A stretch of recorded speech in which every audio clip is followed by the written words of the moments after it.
This is E3 Digital, a curatorial practice documenting the artists, artifacts, and ideas inscribed on Bitcoin. Today, I'm speaking with Itchatoshi, an artist working directly within this medium.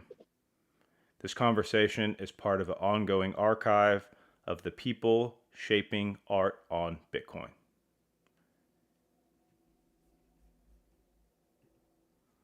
Itchatoshi, welcome to E3 Digital. Hi, mate. You're right. It's nice to be on the show. Thanks for having me. Yes, thank you for being the first guest that we have in this ongoing archive we're building. And for a disclaimer for the audience, I do own several pieces of your art, but I want to jump in just right away. Um, what were you doing before you started creating on Bitcoin?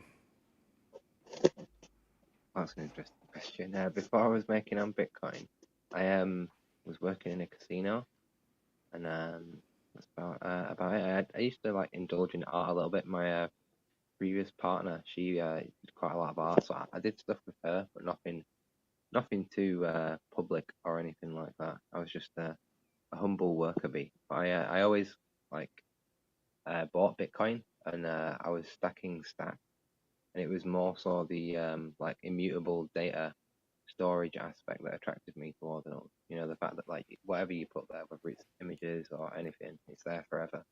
So that's what first hooked me in, and then well, like a lot of us, I got interested in art and enjoyed making stuff myself. Do you remember what your first inscription was? I do, yeah, actually. It was a Pepe Bulbasaur, just a random image just to see how the process worked. But yeah.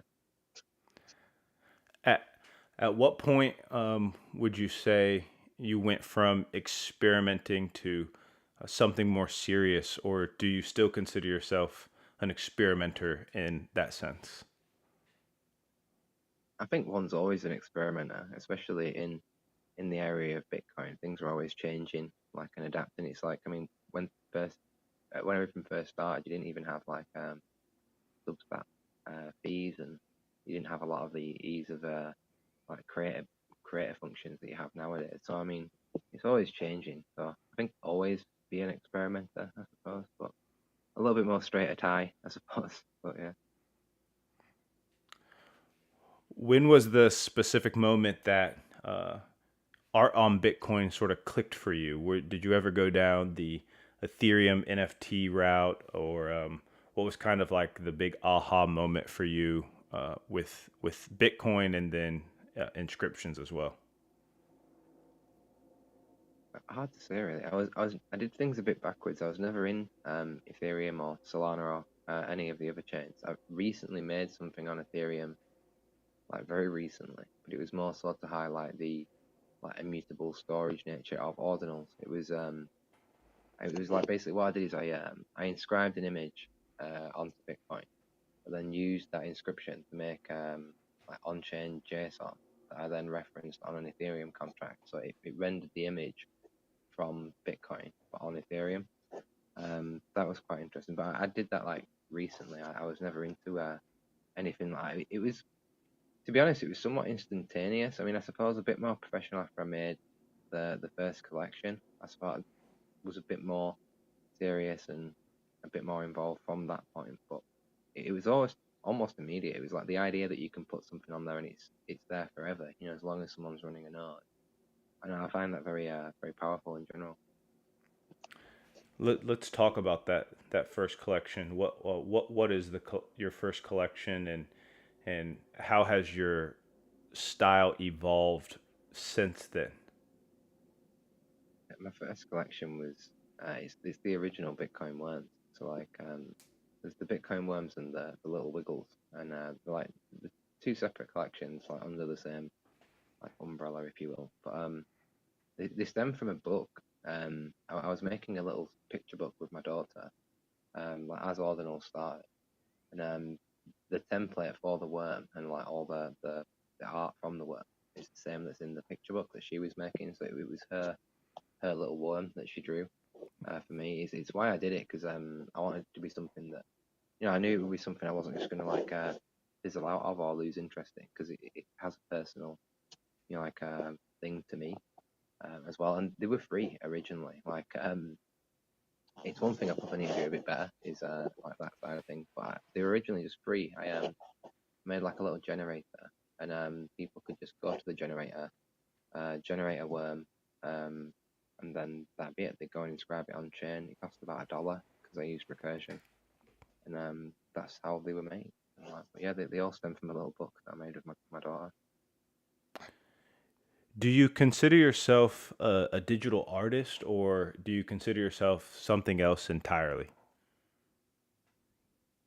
I don't know, like people are a bit like afraid to use the term artist. I think anyone's an artist, quote unquote. If you're making something that's your own and you're putting it out there, it's your, you're expressing yourself one way or another.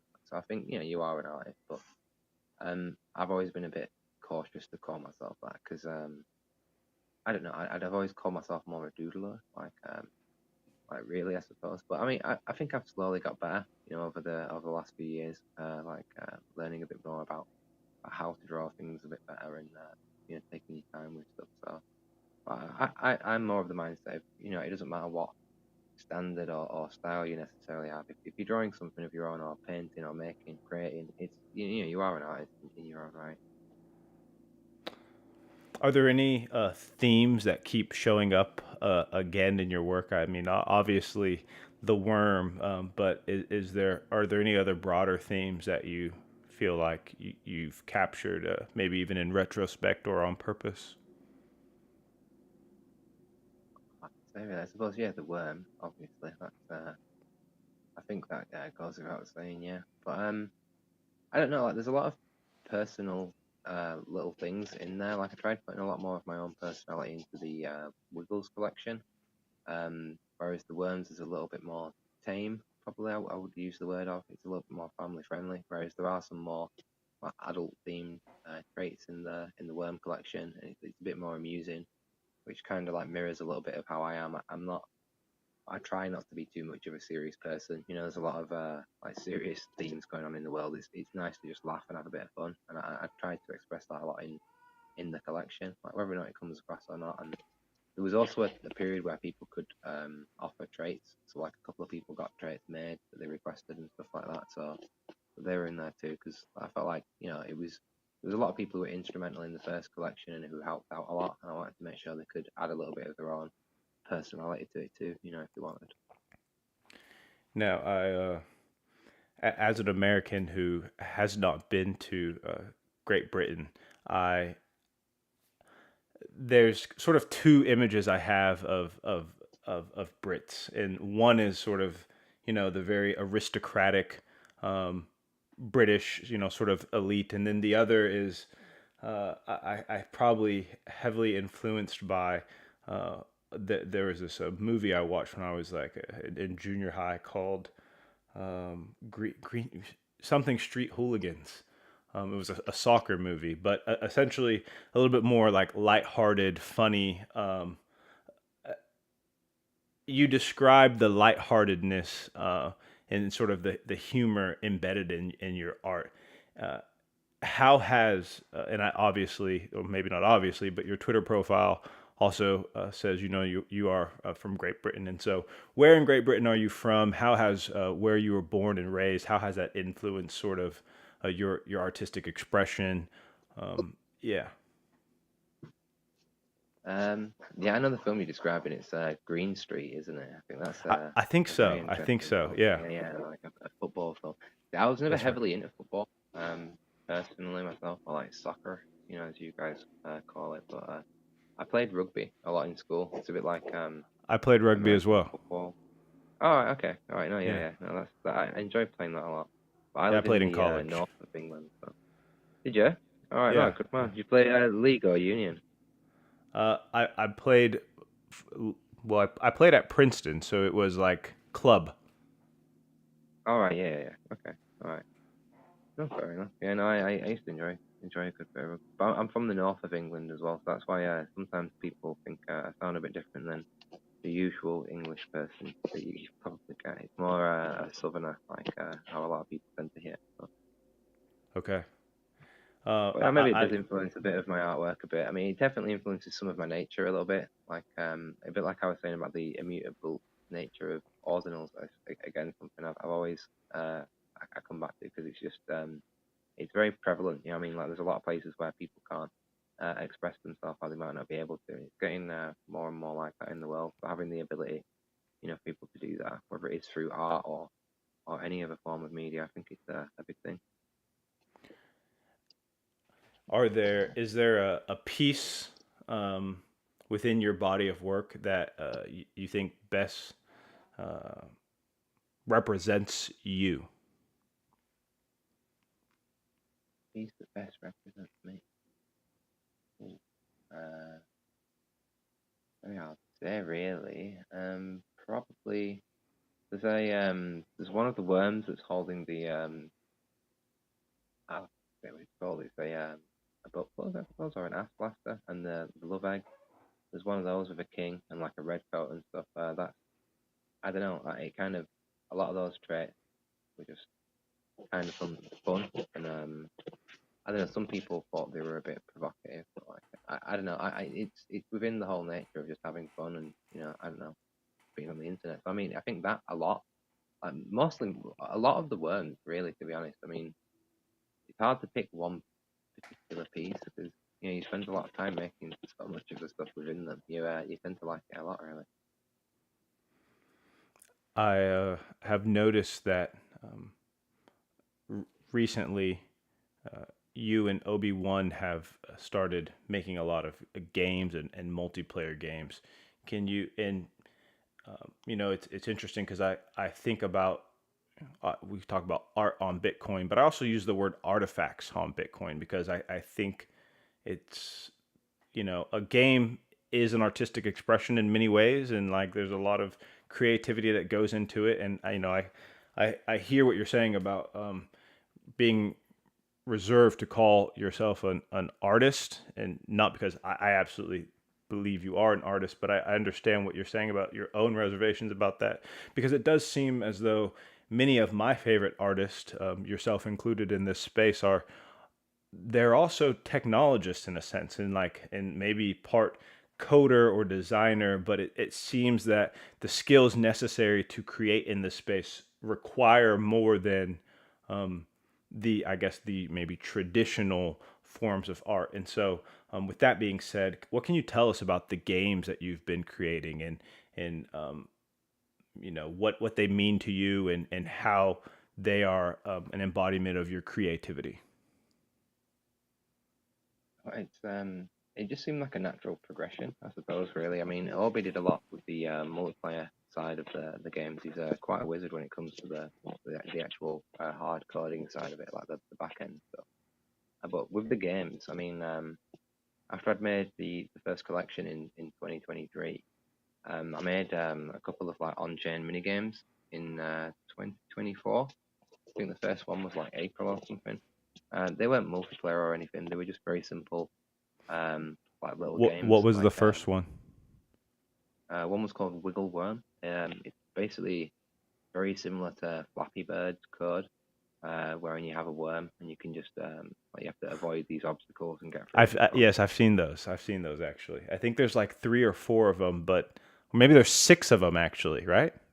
yeah, I think there's six. Yeah, yeah. They're very few and far between because they were, like I Very say, it was rare. very experimental, and it was a time when it was quite expensive to inscribe stuff too. So it was only the people who were willing to do them, I suppose, really. But yeah, no, that was one of the first ones, and Were um, those something that people could just inscribe, or how initially, was? yeah, like you could put your own like inscription ID into it. So like obviously it was Worms that was doing it for the most part, but I mean anyone could have put their own inscription ID in it. You could have put one of the videos I shared, that Leo saw. I put his dog in it. Just got shamelessly thought it might get a bit of attention from it, and it did. Thankfully, he like saw the game and like highlighted it. But you just put any inscription ID that you wanted, and that's like the placeholder of the player. So like whatever you wanted, really essentially. And so when those were released, was were they on ord drops? Was it like on your own like website? How did those first games get released into the wild? Oh no, this was long, long ago, before the days of board drops or before I'd ventured into making my own platforms and stuff. I mean, I had done that since, but if I remember correctly, they were on Ozar. I think Hmm. that's where they were originally. And then when they like changed hands, like I believe the team changed hands from who they were before to who's running it now, which I'm like a big fan of the people who are running it now. It's like Snoop Toshi and Troy, both really proactive and good people in the space. But when it changed over, all the collections or mints and stuff that were on there, they got delisted and removed. Like not just my own, like everybody's. So that's essentially ended when that happened essentially. So, We often talk about society or humanity as sort of what's the word, like recognizing or learning and coming to understand Bitcoin. And similarly with inscriptions, it's like we're discovering what inscriptions are. Uh, what are inscriptions to you, and how would you describe them to others, and particularly as it relates to these digital artifacts and to art? I think you kind of hit the nail on the head there. Really, they are digital artifacts. It's just they're a small piece of history. That's how I've always viewed them. It's like even the some of the silly stuff that you might see that some people potentially brush off and go, oh, it's just like a silly thing. It's like a small part of history that you've always forever got. Like there was a guy who was doing something. I forget. It might be Q Mark, but there was one of the puppets was screenshotting faces and then inscribing them, and then someone else put them as a collection. And I thought like that seemed just like, I mean, they weren't selling them; they were just there. But that's kind of exactly what I mean. I think there's a lot of things that are just literal little pieces of history, and there'll be a time like maybe 10 years from now we'll look in our wallets and stuff, and it's nice to remember some of the funny stuff too, and look back on them and that. So I do think that's the very unique thing of ordinals. It's like I was in a space earlier chatting to some people from Ethereum, and it's like it was highlighted this week with Foundation, like shutting down and removing their thing, but it's an ever more present reason why something like ordinals is so massive. Even if you're not necessarily wanting to sell the art on here, even if you're just wanting to secure your art, and then sell it. Do you think your art would exist without Bitcoin?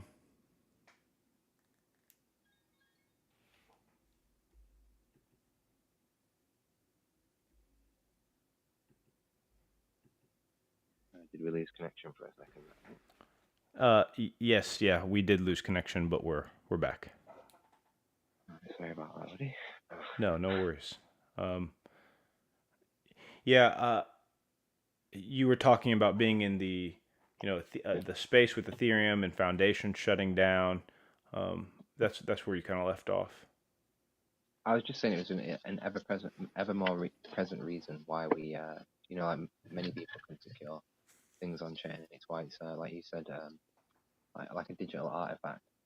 Really. Like even if someone's wanting, it's how I was explaining it to some of those guys. That's what I was saying. Is even if their broader audience might very well be on Ethereum, there's nothing stopping them from using Bitcoin as the actual like storage method. And Hmm. then transacting the artwork on there still. And I think people are starting to lean that way a little bit more. Like the more you see, issues with like Amazon Web Service and like Foundation recently, it just highlights that as an issue. So yeah, digital artifact, I think that's the best way.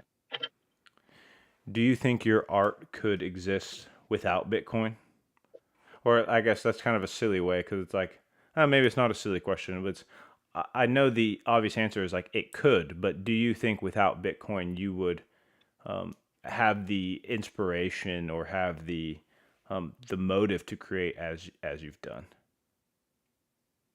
Um, Perhaps. I mean, I don't think the Bitcoin worms as such would exist without Bitcoin. It'd be very hard to have like the worms existing. But like I say, myself and my daughter were making a picture book anyway around this little worm, and the little worm's called in the book it's called Wormy and the Wishing Tree. So it's not Hmm. called Bitcoin Worm, in the actual book. So I mean, I'd like to think that perhaps I would have continued to maybe build around that and do other stuff. I mean, I'm a little bit like that in general. Like I'll print stickers and stuff, even for like the children when they're playing and stuff like that.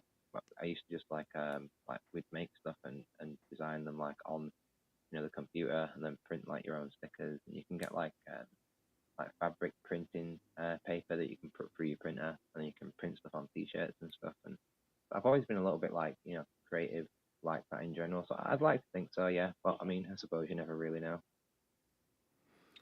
Was the book a book that you and your daughter were making together, or what was the book? Tell me about the book. Yeah, no, it's something we were making together. We were just I was trying to show her like to well, show her like encourage her to like use the computer more a little bit. Excuse me. I was initially trying to get her to learn programming, but that wasn't a massive success. But she was very interested in the creative side of making a book, so I did that with her, and we did it through like Amazon, where it's all self printed. And then once she saw the physical book come, obviously children are very she was over the moon by that, and I did a little bit of work, and it's in two high street shops, and then I managed to get it into the local library. So like when she was a bit smaller, when she went into the library with her friends, she could actually point and say, "Oh, look, that's my book that I made." So that was really endearing, and I quite like that. And Yeah. so I yeah Is the book still available on Amazon? yeah, I believe so. Yeah, it should be. Yeah, it's not had like a massive deal of sales. It was never about that. It was just something. I don't know. I mean, like time moves on very quickly, and like I've realized over the years that there's certain things that you can't get back. Building nice memories like that with your children. I mean, I did the same with my parents and my grandparents. It's like it's nice to just have that piece of something together. It kind of ties on what we were saying about like something that's there forever. I mean, there might very well come a day where that book might not be there. I don't know. It could get taken off Amazon. The copies could all get lost. So having something that's there and you can secure things forever, is massive. In today's world. I'll put the link below for to the book if anyone is interested, and I'll be getting one for me and my son to read. Uh, Right, very okay, cool. and so yeah, that's interesting, and it really does highlight sort of what's happening here. In my opinion, is as you said, the Library of Alexander was burned down, right? But what we think Bitcoin is we think it'll be this sort of immutable, uh, very long persisting, and maybe intergalactic one day, or multiplanetary, maybe not intergalactic, multiplanetary form of money and data. Um, yeah, and so that's very interesting dichotomy. The book to the worms. Did she participate in creating the worms with you and the wiggles, or was it really just the book? Initially, just the book. I mean, to some extent, the Wiggles a little a bit, but sorry, not the Wiggles, the worms. Be very careful about that. Not the worms initially a little bit, yeah. But time started to progress, and she became interested in a few more other things, sadly. And I'm not that much of a harsh father to say no, no, you must do what I want you to do. So Yeah, yeah, she's pursuing her own activities, of course, and she wasn't necessarily as interested in that side of things. But she loved the process of actually creating it and making it, and that was the really like important bonding thing. And like the reason why I used the worms and like I decided to use that as a template for the first collection is I just knew it would be something that would keep me quite grounded to to something that I actually I love and care about. So it's not like I just fiddle away from it. Like so, they'll always be there for good times, bad times. I'll always be wiggling away with the worms. So yeah. I want to kind of shift focus and talk a little bit about your artistic process. What is your actual creation process like? Is it separate when you're making a game versus, uh, other forms of art that you inscribe? Um, are you sketching things out first, or are you just, sort of building directly digitally? What's your process like? Well, it's like it depends, I suppose, very much what you're actually creating. But with the digital side of things, it's very more organic, to be honest. Like with the Wiggles, like I said, I put a lot more of my own personality into there. So I drew things that I thought were funny, and I'd drawn the worms, and then I kept adding little different traits to them. And I don't know, like there's even like a bacon sandwich in there, and like fish and chips, and really obscure, like random things that are just like unique to myself and my personality, and like things that like friends wanted in there and stuff. Whereas the games there, obviously there's a bit more thought usually to them, like you have an idea, what you're gonna do, and it's a bit more of actual like planning to it. And then um like other stuff, like I mean recently I was doing some of the like real world assets. Like obviously there's the wiggle plug, but there's also something, a few different things I was working on. I did some oil paintings that are like they're basically like busanals that are painted with an oil painting, and they require a bit more like thought, and I tend to like sketch out what I'm going to do beforehand, like before I paint it, just so it's not completely haphazardly made. But yeah, no, very much depending what you're doing, I suppose. But like anything, I imagine everyone's the same like that. When you're making a game, there's sort of some natural constraints by virtue of building on Bitcoin. How do those constraints factor into your process, and how do you overcome them, or sort of bend your creation to the limitations of the blockchain that is Bitcoin? Um, well, I suppose you're restricted by the limiting size of what you can do. But I mean, if I'm being completely honest, like I wasn't like massively or heavily into programming beforehand. It was just something that I learned from being in the space. Like when I first started like doing like ordinals and everything in 2023, I didn't know a single line of code like at all, and it was purely initially through need that I started learning a few things, and then that like many things, it sparked an interest, and I realized that there's quite a lot of things you can do, with programming as well. It was generally quite interesting. So I found myself like fiddling and doing things that sometimes weren't even related to ordinals, just because I enjoyed doing it. And then yeah, well, obviously the two processes united a little bit more. But initially I didn't know anything, so the two kind of worked hand in hand together. Like Obi said it to me a few times. Like I mean, I'll try and make something sometimes, and it'll work perfectly on chain. But I found hardest was the like regular web dev kind of stuff, if you will, for like traditional like Web 2 stuff. Because I'd never done any of the like formal like learning, if you will. I just kind of jumped into it, and that's what I had to get my head around a bit, like hosting and like organizing everything properly. That was the biggest hurdle. Like, whereas putting stuff on chain, for some reason it just seemed to click, and I think it's more so because of the fact that it's what I was doing. So a lot of my focus when I was trying to learn stuff is I'd be trying to figure out how to do something, and I was well aware of what I could and couldn't do on chain. So I suppose it was a bit different, I guess. We've kind of already talked about Bitcoin as the medium, especially as it relates to the time stamping, the permanence, sort of what differentiates Bitcoin compared to other chains like Ethereum.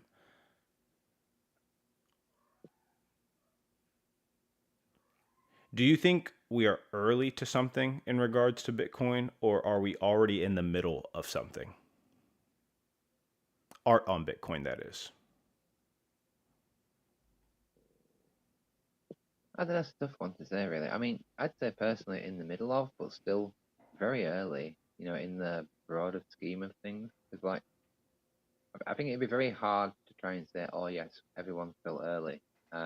When the inscription numbers are so high, whether people like it or not, I think there is something to that. Like, I mean, I saw some things getting described earlier, and I found them quite interesting. I was like, oh, these look quite interesting. And then when I looked, they were inscribed under the parent of inscription 70, and that added a bit more interest. And so I think there is an element of that already existing. There is a lot of early inscriptions. I mean, you can get some of them. like at reasonable prices, especially at the moment. But I think that is relevant. But in the broader scheme of things, I think we're still horrendously early. Like mass adoption still hasn't happened, and even even in the smaller sense of like other blockchains, like I found when I was speaking to some of those Ethereum creators that some of them weren't even aware, of the process that they could have done something like that. So I think that's a massively untapped resource right there. The more people on Ethereum who see that they could use it even as like a hosting point of view, they're still putting content on chain there too. And I don't know. I think we're early still, yeah, in the broader sense, but not as well, if that makes sense. Do you see Bitcoin as like infrastructure? Do you see it as a canvas? How do you conceptualize and how would you describe it to collectors? And then how has Bitcoin changed sort of the meaning of digital ownership? Well, I think it's the same thing. It's completely self-sovereign, isn't it? You own your data, you own your keys, and it's always been the case with Bitcoin. But I think now that you can add this extra data layer onto there, padded within the sats, that adds to it like a unique canvas for anyone to work on. So I think you can call it what you like. I suppose it is what the user wants it to be. Really, to me, it's kind of freedom to some extent. It's complete free expression. Whether or not you want to just transact and buy and sell stuff and not let people know who you are, or whether you wanting to pad that with art, try and buy and sell, or very well like put out there documentation, like write articles or write news, or I mean, some people were even like working out how to put like small TV shows to have I think they're called Odd TV. It's like little stuff like that. I think these are great things. You've got complete freedom. So I think that's the biggest aspect of Bitcoin in general. It is true freedom.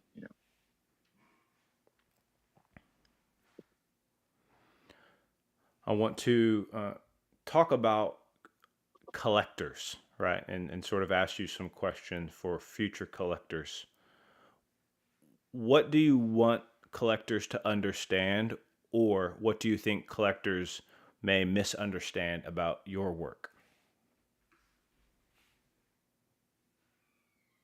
Um, what they may misunderstand, perhaps. I mean, sometimes I can be a little bit too, I don't know, a bit silly, and like sometimes perhaps not take some things quite as serious as you are about some stuff, maybe. But I mean, I think everyone wants to laugh too.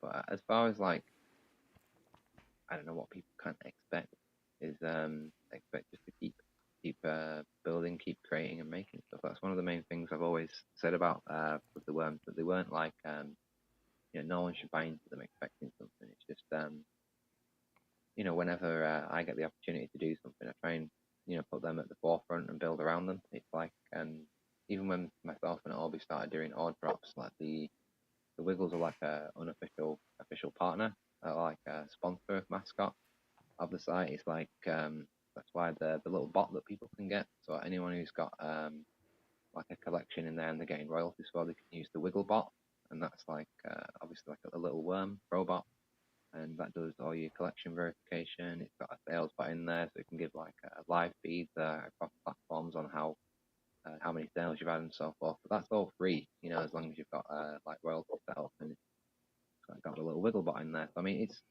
it's more so just constantly trying to build around them. That's what I suppose people can expect. But What makes a good collector in this space in your eyes? a good collector, oh, I don't know. That's a bit of a hard one to say, really. For me personally, I suppose, really, just as long as someone who like they have something that they appreciate, really, but and they want to keep it. But it's very hard to, I suppose, put that expectation on the person, because there are also other people that might very well have just bought stuff, purely from a financial point of view. They might have just thought, oh, I want to buy this to resell it, and I don't begrudge people like that at all. But from that, they're very different from a collector. So I suppose, yeah, the collectors really just to have faith, and a lot of them have. I mean, God love them and that. Like I've looked before about like listed and unlisted, because I tend to do that for good or for bad. Like whenever I've done airdrops in the past, like I did an airdrop of Wiggles, and you can filter through listed and unlisted.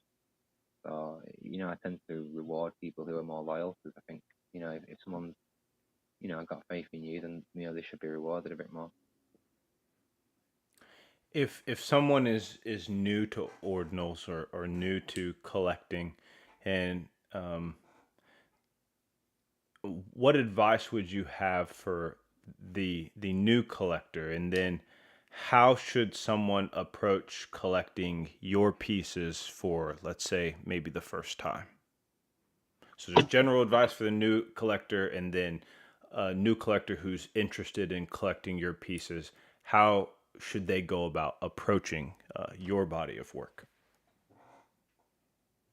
Well, I think for the collector at large, I think the best thing anyone could probably advise you who isn't being totally like just sharing their own stuff, which I'll do in a moment. But it's just buy stuff that you actually like yourself. I mean, for good or for bad. Then if you've got something that you actually like and you enjoy it, then even if you can't actually sell it, then and you're stuck with it, it's in your wallet, and it's something you enjoy.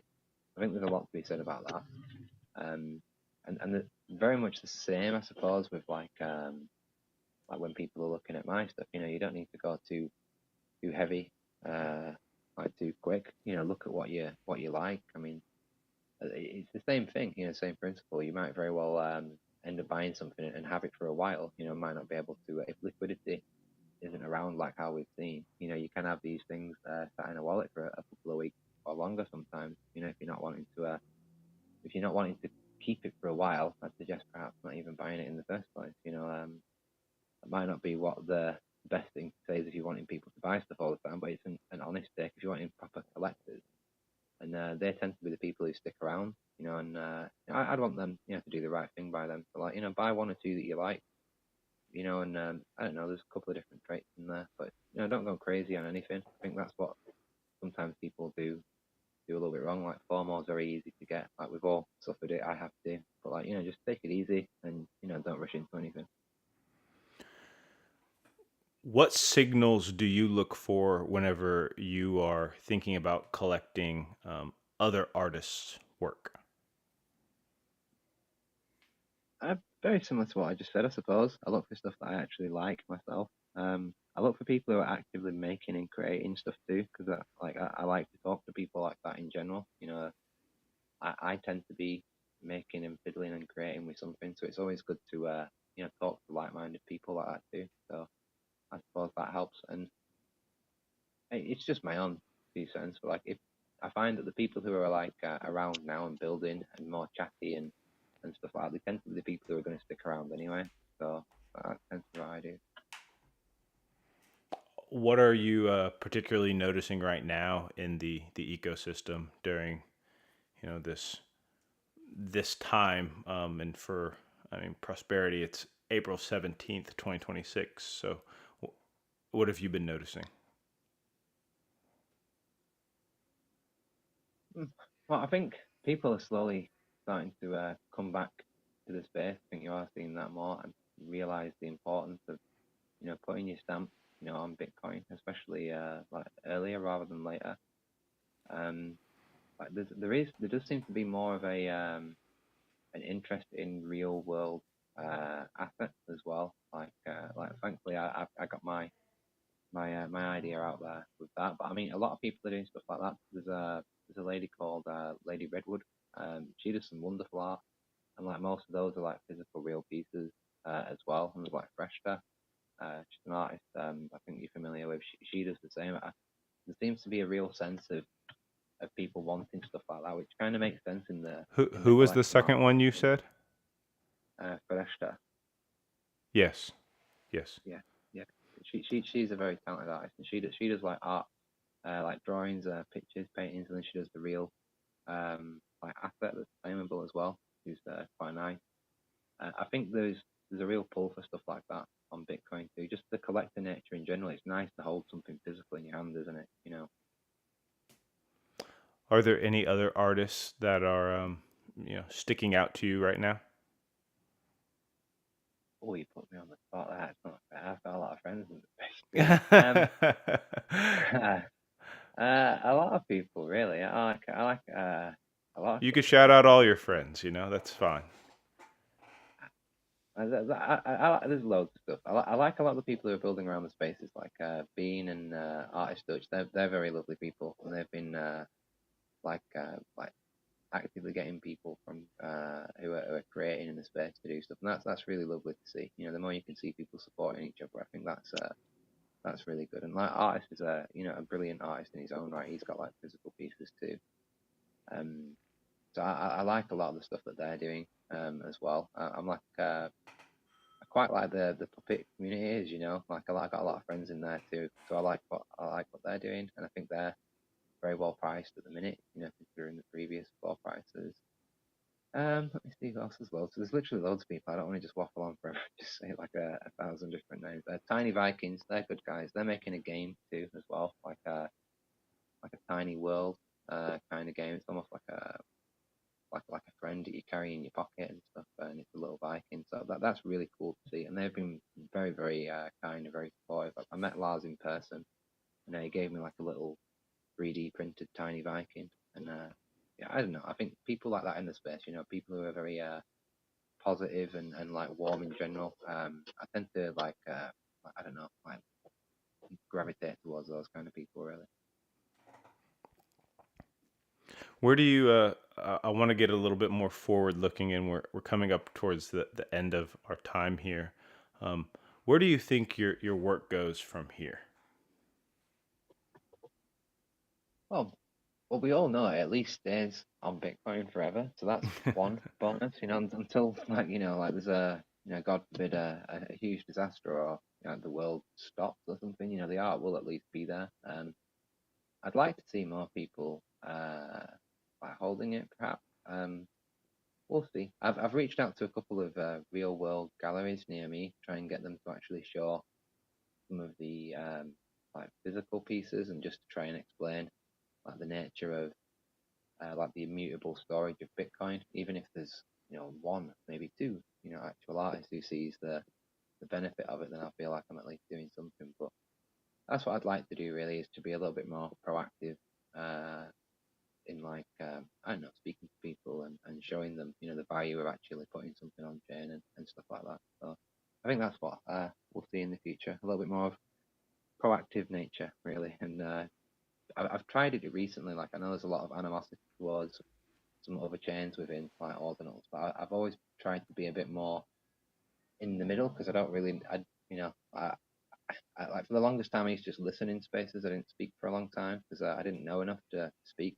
But I think there is a big value of that, of trying to get some of the people who are on Ethereum, Solana, wherever, Tezos, to get them to maybe put stuff on here too. And we're only going to get that by being a bit warm to them, and not giving them grief all the time. Are there any things that you're experimenting with or looking forward to experimenting with? Yeah, I do like what Obi and myself and Twitch are doing with the gaming. I think there's a big shout for that. Like Rich Art is a good great artist too, and he's made several games of his own. I think that's something that I generally enjoy experimenting with and playing with because it tends to be like a group of very similar like-minded people, and you're all fiddling with like a game yourself. So that I found that very fun. But I've also recently enjoyed making actual real art. So a few things really, I suppose. If I were to talk to you in 5 or 10 years from now, um, what does success look like to you, and what would have changed between now and then? In you know, um, and you can interpret that change question as broadly as you'd like. I don't know. I'd like to hope that was relatively, I suppose, the same. Really. Success is a funny thing. I know a lot of people like to try and make it seem like it's a destination that you have to get to, but it's a funny thing is life. You're never going to get to a specific point. I think as long as you're happy, and you can pay your bills and for the most part do what you enjoy doing, then you've got a pretty good standard anyway. So as long as that's still happening, and I have my health, I'll be pretty happy, really, to be honest. But I don't know. I'm not the most like a wealth chasing kind of guy. Like I say, as long as you can be comfortable, I'm pretty content.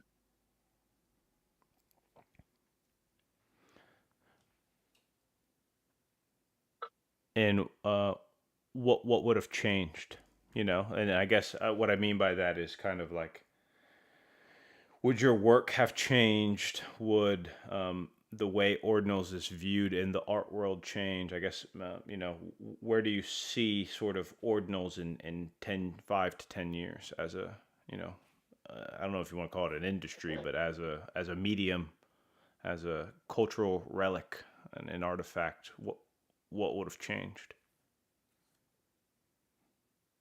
Well, hopefully a lot of things by then.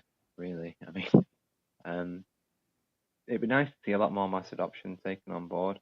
Not just even in the art sense of things, but like the monetary system. I mean, I don't know. That was something that really have always. And you wanted to wrap up soon, so I don't want to go on for ages about this. But it's just that was the thing that really got me into Bitcoin initially. It's like I'm not a very big fan of like the monetary system. I'm not a massive fan of a lot of stuff that the state does, but like the it'd be nice to see at least some kind of change with how our money works, how it's based on some kind of something, rather than how now it's based on thin air. The fractional reserve banking system that we have now, it has been the ruin, for most of our countries. Whereas like Bitcoin, it's actually something, something tangible. It would be nice to think. I mean, maybe it's a bit wishful thinking, but it would be nice to think in the next decade that like more people would become aware of that, of the difference between money and currency, and that like a lot of our currencies from our government, are purely just based on faith within the system, which is dwindling every day. It seems to be. So there's an ever-present more need, for something like Bitcoin, like an actual hard asset. Itchatoshi, I think that's a great way to end. Um, Anywhere that the listeners can find you or your work, I'll have your X linked below. Um, Anywhere else that I can send people to find you and your work. Yeah, no, like you said, just X is usually the best way. Anyone's happy to reach out. I'm a pretty approachable guy, and thank you very much for doing this. It was nice to get to know you a little bit more and actually chat to you. It was really nice to be honestly. I like what you're doing with the channel too. I think it's really good to like highlight people in the space and stuff. So and it was generally I was a little bit like surprised to be asked. But like no, thank you very much. It was really nice of you. Thank you for the kind words. I look forward to meeting you in person one day and talking again in the future. Yeah, me too, man. No, it's been good. No, thank you. Take care.